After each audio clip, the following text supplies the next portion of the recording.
Hello everyone, and welcome back to RM History. Today I'll be going over part 2 of books from the Medway Towns.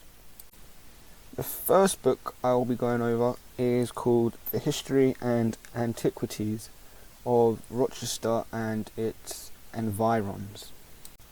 Now, if you watched part 1 of this series, you'll know that I've already mentioned a book that has this exact same name, and the reason for this is that book that I mentioned before was actually the second edition of the book, and this book that I'm showing you now is actually the first edition. So the second edition, I'm pretty sure, was published in 1817, but this edition was published in 1772. It was written by the same person, pretty sure, and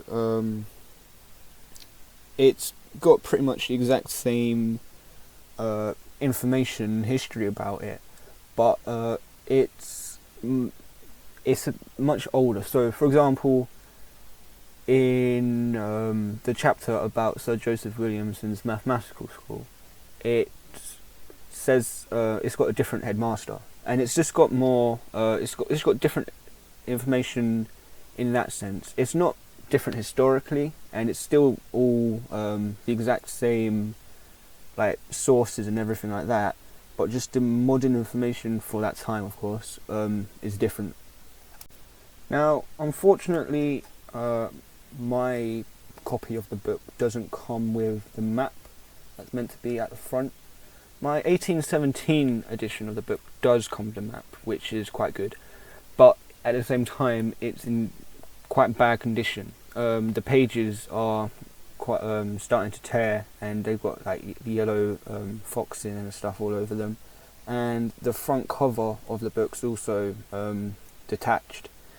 This first edition of the book, the copy that I have, it's in much better condition. The front cover is a bit worn, but there's no tears or anything that are immediately obvious on any of the pages. There's very minimal foxing, if there's any. I don't really see any. Looking through it right now, I don't see any foxing. The only downside is that it doesn't have the map. If it had the map, it would probably be a perfect copy of the book, but unfortunately it doesn't have the map. The image of the map that I'm showing right now is what it would have looked like. Despite this though, it does still have all of the plates and images throughout the book.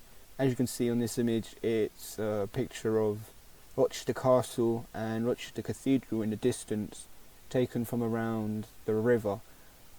These are quite cool in my opinion, as they're kind of insights into what Rochester looked like at the time. By this point, Rochester was expanding, but it wasn't big. Rochester expanded much more during the Victorian period. During the Georgian period, it did expand, and probably by that point it was the most it had expanded, but it was nowhere near the size that it is today. And because of how different it really was, these images do give us insight into what it looked like, and I just think they're really cool, really. So this is an image of the priory at Rochester, St Andrew's Priory. This priory was abolished, I suppose you could say, when all the other priories and monasteries were closed during the Reformation, when Henry VIII closed all of the monasteries because he was converting the entirety of England to Protestantism. Luckily though, if you didn't know, Rochester's priory does still have remains, and they are still remaining today. Like, you can go and see them. The remains in the 1700s would have been much the same as they are today, and you can kind of see this by the plate that I'm showing. The next book that I'll be going over is a history of Sir Joseph Williamson's mathematical school. This was written in 1951 by the school's sixth form. This book helped me greatly when I was creating my documentary on the school. If you haven't watched that, I would recommend watching it. It is quite a niche subject, like not many people really know about the school, but I quite like the history of the school because of how old it is. It was well, you could say it's the second oldest school in Rochester, really. The oldest being King's School, and this school taught people the skills needed to go and join the Navy probably as an officer, because the people who would have gone to the school were the sons of freemen who were they were not high up, but they also weren't like peasants, you know. Now, the reason why this book was so useful is it has a lot of information about the school dating all the way back to its creation in, well, arguably 1701, and all the way up to when the book was published in 1951. And it really, it is quite detailed, you know. It's got a lot about the building, which was where Blue Ball Lane car park is today, and it's got a lot about the like the headmasters and who and what type of people they were. It's also got a lot about school life, like for example there is a set of rules written in there, and that tells you about school life not only in Rochester Math School, but also in schools across the country during that time. As you can see in the picture, there is a plate in the book of the original school building from 1709, like when it first opened. I'm not entirely sure when the plate was, or the drawing was created, but it would have been from around that time. As I said before, it does have a lot of information on headmasters throughout the school's history. As you can see in the image, there is a picture of the school's first headmaster, who was John Colson. John Colson was, he wasn't a well-known scholar, but he also was quite, he was quite influential. He translated a few of Isaac Newton's works, and on those works, on the translated copies of those works, or some of them at least, it actually says translated by John Colson, headmaster at Sir Joseph Williamson's mathematical school. So it's quite cool seeing on Isaac Newton's works a reference to Rochester. Like I said before, this book does go up to 1951.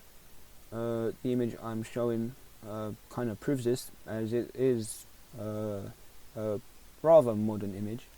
I think it's from around the 30s or 20s or 30s, sometime like that. The next book I'll be going over is much newer than the other books I've mentioned.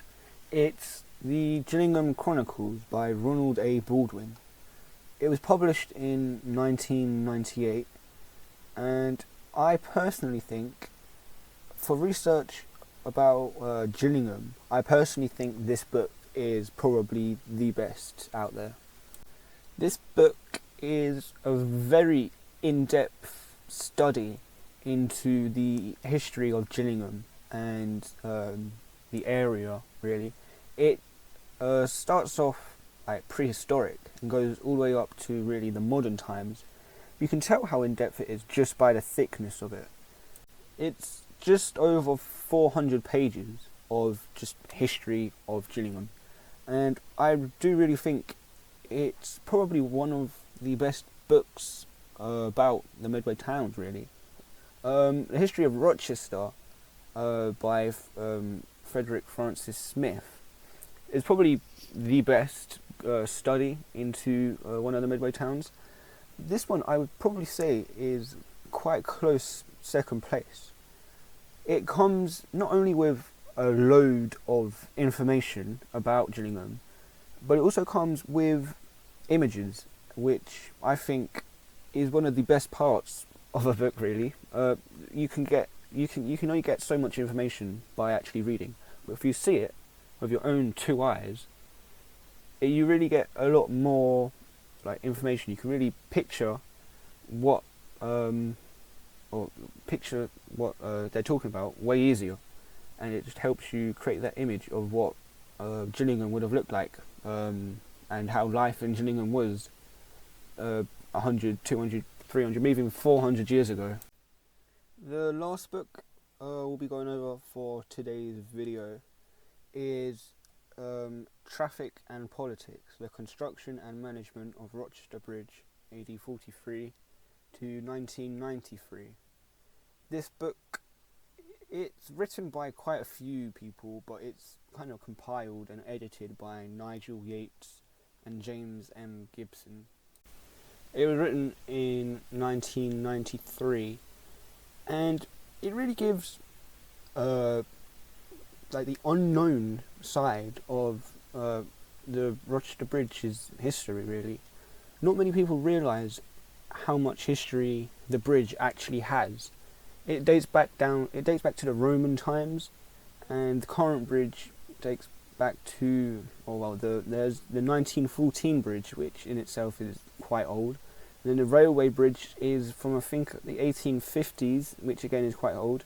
Then you also have the medieval bridge, and that was there for hundreds of years. And this book really gives you an in-depth guide to the bridge's history and the different bridges all throughout the Rochester's history.